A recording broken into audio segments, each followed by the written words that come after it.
Alright guys, Murph's here. And today we're going to talk about a little bit of a controversial subject for quite a few people. But I think it's one that bears a little bit of educated discussion. And that is brass versus steel cased ammunition. Now, I do want to go ahead and get some of this statement out right off the bat. Brass cased ammunition in pretty much every way is superior to steel cased ammo. There's really not much of a discussion to be had there. The question becomes, is steel-cased ammunition so terrible that you should never put it anywhere near your rifle? Because there's a lot of people, or whatever your weapon system may be, because there's a lot of people who seem to be of that opinion, and I don't think it is the way they make it out to be overall. And the important aspect about this is that we understand different effects that steel-cased ammunition has on your rifle so that you can make the conscious decision, the conscious trade-off if necessary, between steel-cased versus brass and what's going to work for you. That type of information is what's going to drive it one way or the other for the average individual. So, with that being the case, let's go ahead and jump into the pros and cons. Now, keep in mind, guys, that there's really probably not a type or style of metal that hasn't been used for ammunition at some point. Ever since there's been self-contained ammunition, there's been a wide variety of vessels or containers for that self-contained ammunition. So, steel cases popped up a couple of times. It popped up in World War II with the Russians and the Germans in order to be able to expedite production of ammunition, because ultimately it doesn't matter if you like brass cased ammunition. If you don't have any ammunition, you can't kill people. And that makes it really difficult to win a war if you can't kill people, at least effectively. I guess you still got a bayonet, but who wants to reduce themselves to fighting with a spear when they have a rifle? Now, that wouldn't be the last time. I mean, the Soviets would still utilize some steel-cased ammunition moving forward, and actually the French, when they adopted the FAMAS, would also switch over to a steel-cased 5.56 round, which I found to be kind of interesting. Now,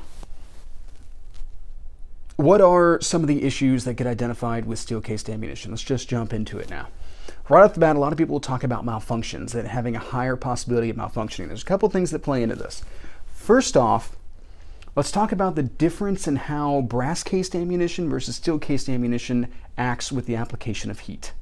So, when a brass-cased round is fired, when that primer is impinged and the propellant does its thing and the bullet's moving down the bore, there's a lot of pressure that's going on at that point. As long as the bullet is in the bore, there's a ton of pressure within the system. And this causes brass-cased ammunition to expand, which is great. It creates a gas seal in the chamber area, which makes sure that all the velocity is headed towards keeping that bullet moving downrange.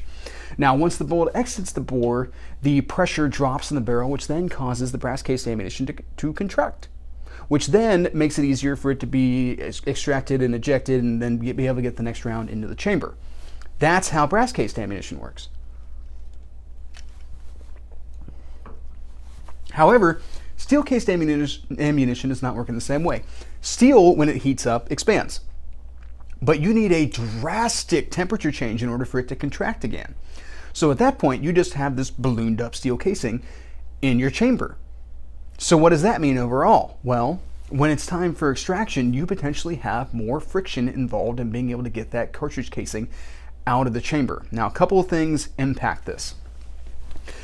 In general, cartridges designed for semi-automatic actions, semi-automatic weapon systems, have a little bit of a taper to the casing, which aids in extraction overall. So even if it happens when the cartridge is still ballooned up in like a brass case type setup, where, you know, because of a timing type issue, you are still trying to perform extraction under pressure, at very least, that taper allows you to require less extraction force in order to be able to get it out. Now, if you look at a lot of Soviet-designed cartridges, they have a rather extreme taper to the cartridge casing, more so than what you'll find in, say, 223 or 308, 762x54, 762x39, 545x39. All those cartridges have a heavier overall taper to them, which you can kind of see in like AK magazines, how both an AK and an M16 magazine hold 30 rounds, but the AK has much more of a banana type shape to it. That's because of the taper of the cartridge. But this is good for Soviet cartridges because it requires less extraction force even on a steel cased round because of that heavy taper. It's gonna, even if it expands, once you get it moving, it's going to extract more easily. And that is why people don't have an issue with running steel cased ammunition in AKs, because It's designed for it, more or less. It's not necessarily like someone might say, oh, well, you know, the AK has not as tight tolerances and all that kind of stuff. I mean, yeah, that's true, but also the cartridge is literally designed to take advantage of the fact that that taper being combined with steel case is still going to require less extraction force overall.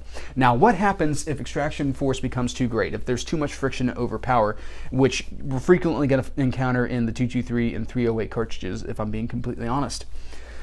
What'll happen is one of two things. Either A, the extractor will lose contact with the rim, and then all you really got to do is just kind of rack it again and see if maybe it'll catch the rim, and then, you know, it'll be at a point where it can actually more easily extract the cartridge casing. Or B, it'll rip out the rim.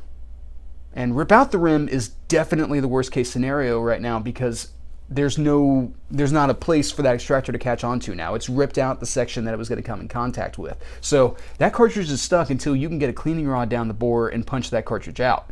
And if you're in the middle of combat, that's an issue. That's a really big issue. Your primary fighting system is down. Hopefully you have a handgun, which is why I always advocate for a handgun in a combat type situation, because one is none. Now, this is obviously a worst case scenario. However, it's not that unusual for it to occur, and it is something that you kind of have to accept as a possibility in steel cased ammunition, and it's why you should probably not fight with steel cased ammunition if you can avoid it. More on that here after a little bit. All right, so there's the metallurgical aspect of steel cased ammunition. Well, what about the fact that steel cased ammunition is dirtier? Why don't we talk about that? Well, that's a little bit of a misnomer. There's a couple of things that actually kind of impact that overall. First off, yes, as already mentioned, steel cased ammunition, that cartridge casing expands, right? It doesn't necessarily expand uniformly though, which could allow some blowback into the receiver of different gunk and, you know, those particulates and stuff like that that get generated as a byproduct of burning powders. That could happen. That is a thing. In addition to that, the propellant is not inherently dirtier. The issue is that most of your steel-cased ammunition is cheap ammunition, or it's military surplus ammunition. So it's not necessarily the highest qualities of powder, which does mean that there could be more residue left behind. Now, honestly, you could have the same thing happen in brass-cased ammunition if you're buying super cheap brass-cased ammunition. It's all a question of how high quality is the propellant that's being used, how clean burning is it in general. So that's not necessarily the best thing overall to kind of judge it by. Now, what we can talk about that though is velocities, because another issue with a lot of this cheap ammunition is that there's not necessarily the best QC. And you can see that a lot in like Wolf and Tula and all these other different manufacturers, where two different lots might have some pretty significant differences in standard deviation when it comes to velocities, which is an accuracy issue overall.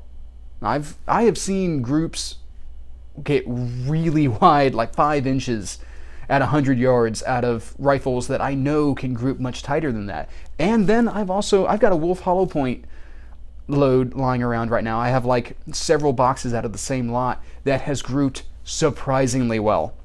That has actually been my best grouping round out of my Mini 14. Blows my mind, never would have guessed it. And I know it's not repeatable. As soon as I shoot at that ammunition, that's gone. I do not expect to get that same group out of any other lot of ammunition. It is unlikely. They're too inconsistent in their QC. And then in addition to not necessarily having the best QC, you have that potential for gas blow-by in the chamber because of the inconsistently expanding steel-cased ammunition. So that is another variable you have to throw in there as far as things that are possibly affecting your velocities. That's another variable to impact whether or not you're actually getting consistent velocities out of the cartridges. So that's definitely an issue. Now, another thing that kind of goes into failures as well as dirty ammunition or dirty byproducts would be the primers. Now, there's two things we got to talk about with primers. First off is hard primers. Generally, steel-cased ammunition has hard primers. A friend of mine were out shooting handguns not too long ago, and we were doing speed drills with 15-round magazines across 3 targets, doing a 2-1-2 type setup, swinging back and forth across them, seeing how well we could stack hits on those targets, and then also having a penalty for if you missed. And It actually wound up not just being a transition drill for him, but also quite a bit of malfunction clearance because he was using Tula ammunition, which has hard primers. He was firing an FN509 compact that he had actually upgraded the trigger with some like match style springs, which were a lighter trigger pull, which also meant a lighter trigger or a lighter striker impact, which was not consistently setting off the Tula ammunition. So within a couple of times in a magazine, he would have to rack out a click no bang round, and he would have some fairly light primer strikes on there. We would go back through, we'd get the rounds to go a second time, but they would not go the first. So that's one issue that you might run into, especially if you've started putting in competition triggers into some of your guns when it comes to steel cased ammunition. Now, in addition to that, some steel cased ammunition has corrosive primers, especially if you're talking about older produced military surplus ammunition. We kind of take it for granted today that primers are fairly consistent in function. Once upon a time, it was not. In order to be able to have good, consistent functioning ammunition, you pretty much had to use corrosive primers. That's why a lot of military surplus, or pretty much all like World War II era military surplus ammunition, is corrosively primed. So the big thing about that is, first off, you need to know that you're dealing with corrosive primers so that you can clean your weapon accordingly, because the corrosive primers create deposits that form corrosive salts. Corrosive salts attract water, which then causes your weapon system to start rusting from the inside out. That's how you mess up your bores. That's how you're going to run into issues in the gas system and all that kind of stuff. So that's definitely something you have to keep an eye out for, and you have to make sure that you take great pains to be able to mitigate that issue anytime you identify it. Doesn't mean don't use the ammunition, means clean thoroughly after you use that ammunition, especially if you use a lot of it. Now, we've talked about the casing, we've talked about the propellant, we've talked about the primers. Let's talk about the projectiles. Generally, steel cased ammunition utilizes a steel core bullet with a copper jacket. This is going to cause more friction, and this is ultimately going to cause more barrel erosion. However, how fast is that going to be? And there's a couple of things that are going to impact this: barrel material, barrel construction, barrel profile, presence or absence of coating, type of rifling. All of these things are going to impact how long it takes to wear away rifling. However, also firing regimen is going to have a major part of this. If you look at a lot of the burn down videos that like Iraq Vet has done and all that kind of stuff, he'll go through 1,000 rounds in less than 15 minutes. That is a significant firing regimen. That is beyond what the vast majority of people are ever going to do. And really, it's extreme combat scenarios at that point that you would dump that much ammunition through a single weapon system in full auto that quickly. That'll smoke out a machine gun barrel, let alone a rifle barrel. And if you look at a lot of his assessments afterwards of the rifles, you'll see that there's some pretty impressive bore erosion going on at that point. Yeah, the gun was super hot. He was pushing them to the point of failure. He was pushing them to the point where they were melting off the handguards and the gas tubes are exploding on AR-15s. AK-47 barrel droop and all that kind of stuff has occurred on those types of videos. Yeah, there's going to be bore erosion. Somebody, your average shooter who's only shooting a couple hundred rounds a year at best, isn't going to have that same type of bore erosion. Lucky Gunner did a test of 10,000 rounds, and about the 6,000 round mark with steel cased ammunition is when they started to see keyholing. That's a significant amount of ammunition in a relatively short period of time. They weren't doing it all in one day. They did it over a matter of weeks, but that's still significant, and that's still beyond what the average shooter does. So kind of keep that in mind, that it's probably going to be a matter of thousands of rounds, not necessarily hundreds when it comes to appreciable bore wear. All right, now let's go ahead and let's talk about the coatings. Steel has a tendency to rust, and because of that, when it comes to storage conditions and all that kind of stuff, you'll find steel-cased ammunition is generally coated in something. A lot of times you'll either see a lacquer coating or perhaps a polymer type coating. Some people say it's supposed to be able to help with like cutting down on friction and like lubricity type aspect and all that kind of stuff, but I think the greater concern overall is weatherproofing. And keep in mind, even brass-cased ammunition, if exposed to the elements, will start to corrode, but steel-cased ammunition does so a little more drastically. Now, some people assert that this coating once it gets superheated, has a tendency to leave a residue in the chamber. And that is potentially going to cause issues overall. Sticky chambers, it's going to cause a whole bunch of issues with like reliability, and then also potentially affect accuracy and all that kind of stuff with appropriate seating surfaces against like locking lugs and everything there. This one, I haven't been able to find as comprehensive a body of information to be able to dispel it one way or the other. So, a couple of observations. I'm not going to say one way or the other on this one. I'm not going to necessarily put this one to rest. A couple of observations one way or the other, however. I'm not sure if on the average shooting trip, that ammunition is getting hot enough to impart that coating to the weapon system. Maybe under a heavier regimented fire, that would be plausible. I don't necessarily think that your average guy coming out there shooting 20, 40 rounds in a day is necessarily getting his weapon system hot enough to leave that type of residue. I could be wrong. I'm not trying to say one way or the other on this one. This one is still kind of out there in the ethos for me in this particular case. I haven't been able to find anything that comprehensively says one way or the other. Other than to note that when YouTubers like Rob Ski do their 5,000 round endurance tests on AKs, they're not running into an issue with headspace. If they do run into it, now they primarily do no-go checks. They don't necessarily do go type checks. And in this case, if we're talking about a buildup that's potentially causing the seating of the cartridge to be achieved, or the forward progression of the cartridge to be achieved and causing it early, I guess the chambering to occur early before actual into battery occurs, and you might have it out of battery detonation. That's the end state that we're worried about here, right? They're still not having that happen, and like Rob Ski's doing a pretty good amount of testing on those rifles. Like, he's not being gentle to them, he's getting them heated up and all that kind of stuff. He's firing 5,000 rounds. Not all of it's steel case, but a significant portion of it is steel cased ammunition, and he's not necessarily having an issue with headspace. So I don't necessarily think that it is as big an issue as has been made out to be. I'm not going to say one way or the other. Overall, that's my assessment. I'm not going to tell you that that is the case, as much as I am still a little dubious on the credibility of the argument overall. All right, guys, so we've kind of gone through a whole bunch of the cons, right? And there's no shortage of cons when it comes to steel-cased ammunition. What are some of the pros? Cost. Steel-cased ammunition is cheaper than brass-cased ammunition.